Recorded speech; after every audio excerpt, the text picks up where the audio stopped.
£10 a pint. We need to talk about it.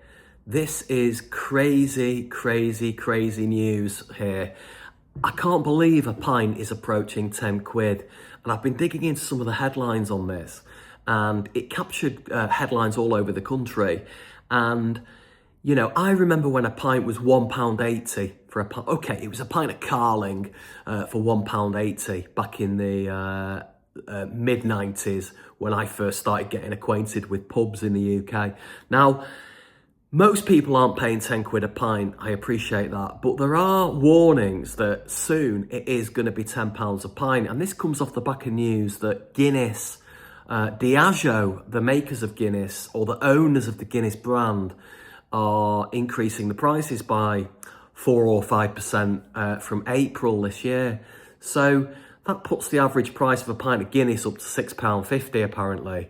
Now, the average price of a beer in the UK, according to what I'm reading here, is £5.17. And I think that 17p that goes over the fiver is a psychological shift for people. I just think that's what prevents blokes nipping out after work or you know, for a quick pint. I think that by the time it gets to 2 pints, you're spending more than a tenner. So I think psychologically, that is having a major impact on pubs in the UK. There's a big debate about them closing down and all the pressures they're under, and I totally get that. Electrical prices are sky high, energy prices are high, national insurance prices are putting the price of everything up for pubs. So I do feel sorry for landlords who can't deliver a pint for less than a fiver. Now, I know there'll be people out there that can get a pint for less than a fiver, but it is pretty few and far between. The pints that are less than a fiver tend to be those that are brewed by the brewery. So they own those means of production and they're selling them in their own pubs.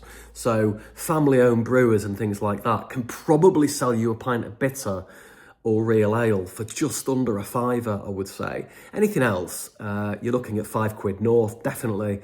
London, obviously, sky-high prices, and that's probably where we're first going to see the £10 pints arise. And I'm telling you now, if you're anything like me, if a pint's a tenner, nobody's going to go. You know, I know inflation goes up, but wages obviously haven't caught up that fast. So the whole concept and culture of nipping out for a pint, it's dead at lunchtime anyway. There used to be such a thing, believe it or not, as a lunchtime pint. That's gone out the window, obviously, years ago.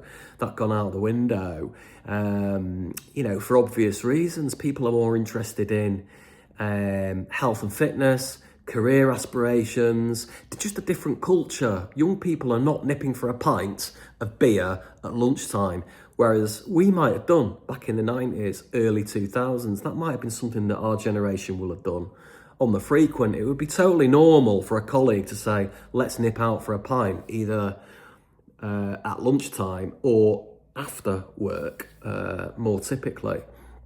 That culture's definitely gone.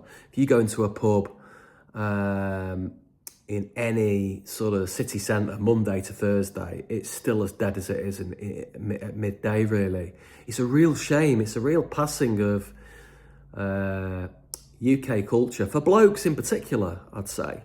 The idea of going for a pint with people you know and people you don't know, more importantly, to get to know them and to get to know people, has been part of our culture for generations, you know, 100 years or so. There's a great book called A Man Walked Into a Pub, written by somebody called Pete Brown, who is a great writer and a brilliant historian of pub culture and beer culture in Britain. It's worth having a look. In that, he explains how pubs came about and why they look like they look. And I've not got time really to go into it here, but I'll drop the link for the book in the description below and you can have a look at that. Check it out. It's well worth reading if you can get hold of a copy. But the demise of the British pint is something that it is very sad. And a lot of people who watch this channel will think the same, I'm sure. How much do you pay for a pint? You know, I'll tell you a story. I went to a pub the other day and I was driving. So I ordered a pint of Guinness Zero and a packet of crisps. And the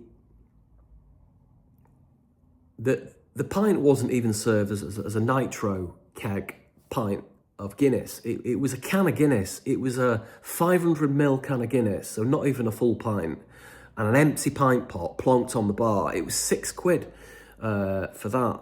And I can get a 4-pack for £4.95 in the local shop.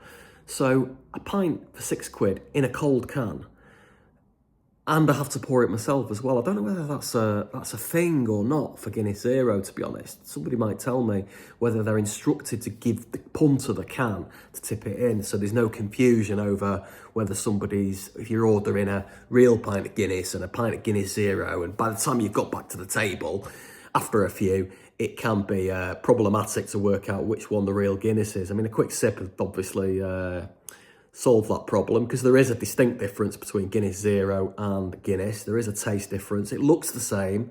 The texture is different. It's definitely more watery, especially if it's come out of a can.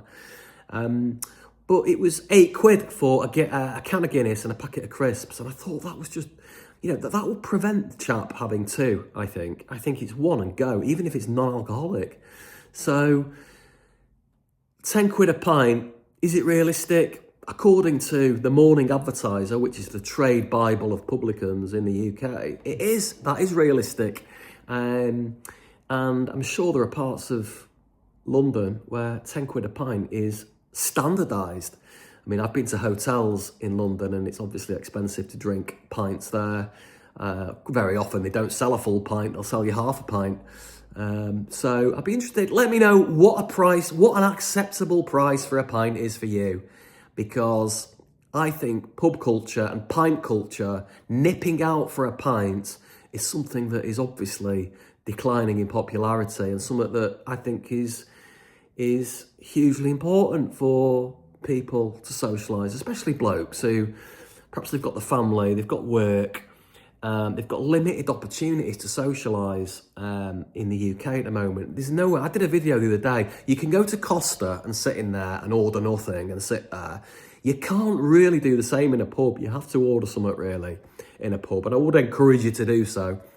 We've got to keep our pubs alive. We've got to keep some of the buildings absolutely incredible in some of these old pubs, and we need to keep them. George Orwell's famous Moon Under the Water, which was a mythical pub.